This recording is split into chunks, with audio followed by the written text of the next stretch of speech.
Welcome to my new blog. तर आज आम्ही जाणार आहोत सिंहगड फोर्टला. तर बघूयात आजचा प्रवास कसा होतो तो. भेटूया डायरेक्ट सिंहगड फोर्टला. CNG पंपावर CNG भरतोय आम्ही. मित्रांनो आपण आता सिंहगड फोर्टच्या पायथ्याशी आलेलो आहोत. पुढचा व्हिडिओ बघू शकता किती सुंदर आहे.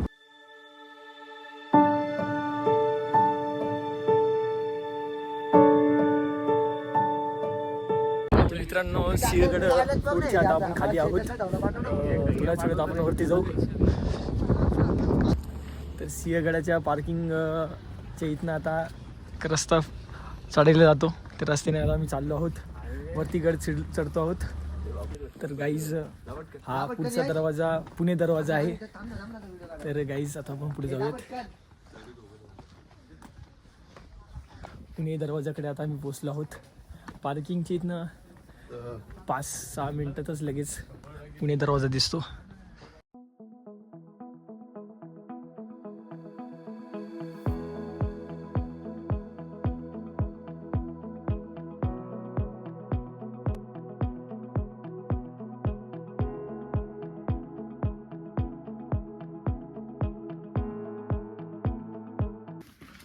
पुणे दरवाजाच्या इथनं आता आपण आतमध्ये शिरलेलो आहोत.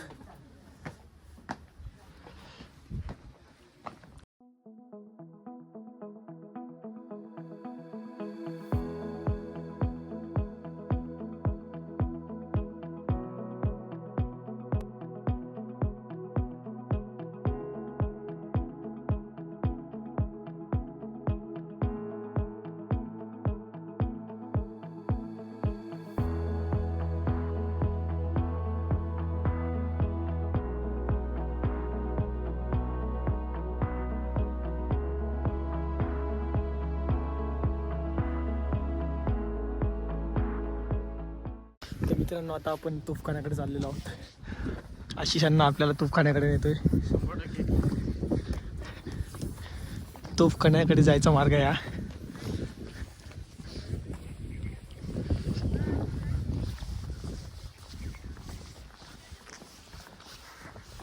थंडी भरपूर आहे. हे चालतं स्वेटर जॅकेट सर्व काही घालून या.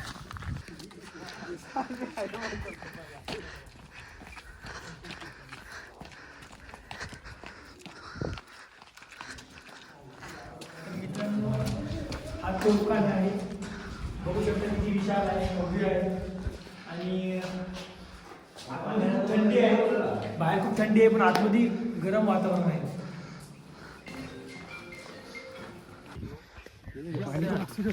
तर घोड्यांना पाणी बिनी पाजण्यासाठी इथे आणत असे. पुणे दरवाजातून पुढे गेले की लागते एक खोदकाम. हे खोदकाम पुणे दरवाजापेक्षाही प्राचीन आहे. वास्तविक हे पाण्याचे टाके असावे. त्याच्या मधोमध खांब आहेत. ही जागा घोड्याची पागा म्हणून ओळखली जात असे.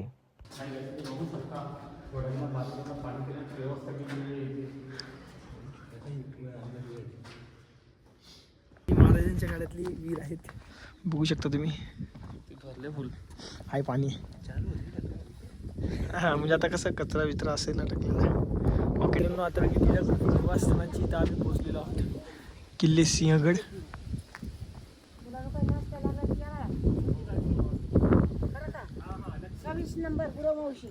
सव्वीस नंबर गुरुमावशी.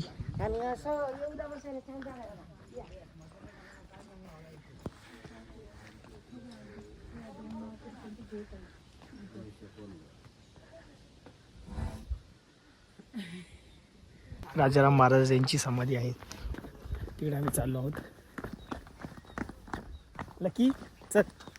छत्रपती शिवाजी महाराज यांच्या सोराबाई राणीसाहेबांच्या पोटी 14 फेब्रुवारी 1670 रोजी राजगडावर जन्मलेल्या छत्रपती राजाराम महाराज वयाच्या अवघ्या 30व्या वर्षी म्हणजेच 30 मार्च 1700 साली रक्ताच्या उलट्यांमुळे सिंहगडावर अखेरचा श्वास घेतला.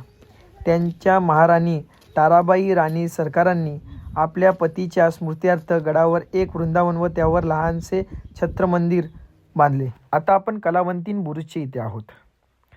कलावंतीन बुरुजवरून दूरवरचे डोंगर दऱ्यांचे अप्रतिम दृश्य दिसते.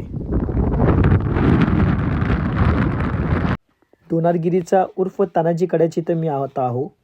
तेथूनच तानाजींनी मावळ्यांसह वर चढाई केली होती. आपण तिकडे चाललो आहोत. असं इकडनं असं जाऊन त्या साईडला जाणार आहोत.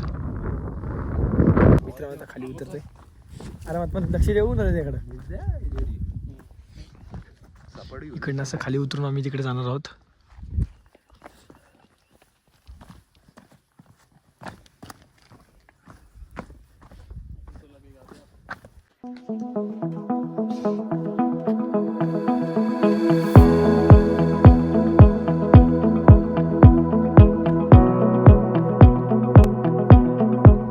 इथे तोफ ठेवायची जागा होती.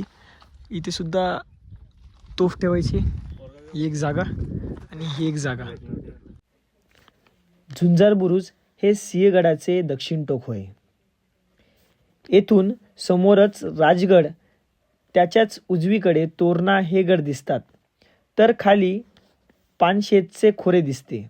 पूर्वेकडे लांबवर पुरंदर दिसते. तर मित्रांनो इथे काहीतरी गुफा आहे, ते बघूयात आपण.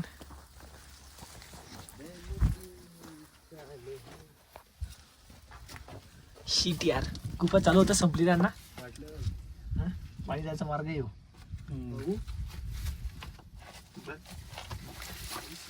रे लक्की काय आहे? काय मला वाटलं मोठी गुफा आहे, पण छोटीच गुफा आहे ही पाण्यात जाण्याचा मार्ग आहे लक्की. तर मित्रांनो, झुंजार कड्यावरनं वरती आल्यावर इथं आपण पायाचा कुंड आपल्याला दिसते, तर पाण्याची कुंड दिसते.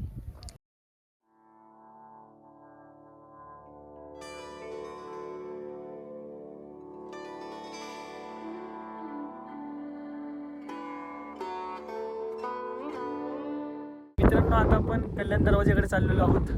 पाठीमागे आपला कल्याण दरवाजा आहे. कल्याण दरवाजाकडे आपण चाललो आहोत.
आता आम्ही कल्याण दरवाजाच्या वरती आहे गाईस. शकता तुम्ही कल्याण दरवाजा.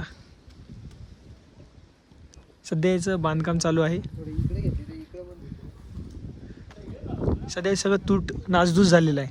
याचं सध्या बांधकाम चालू आहे, संरक्षण चालू आहे, सर्व काही बनतंय.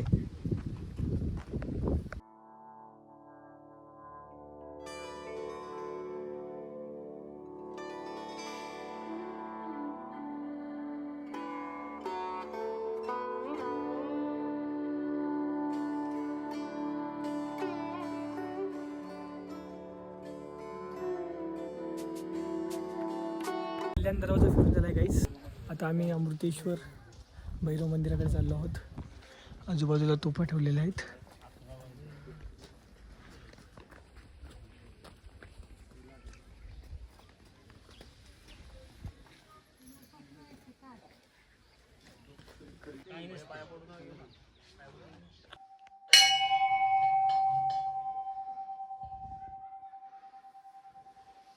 शिवाजी महाराजांनी कोंढाणा जिंकण्याची कामगिरी उमराटच्या सुभेदार तानाजी मालुसरे ना सांगितली होती.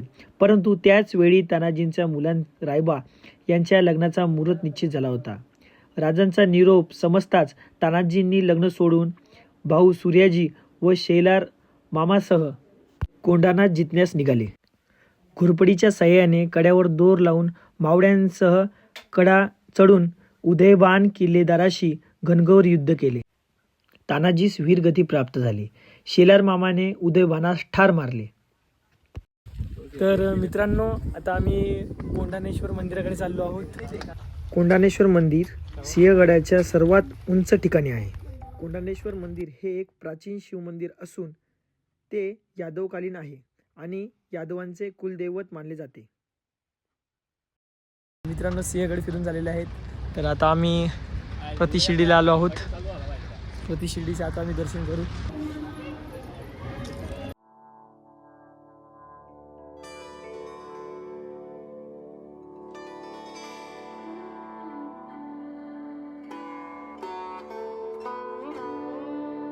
प्रतिशिर्डी मित्रांनो फिरून झालेली आहे.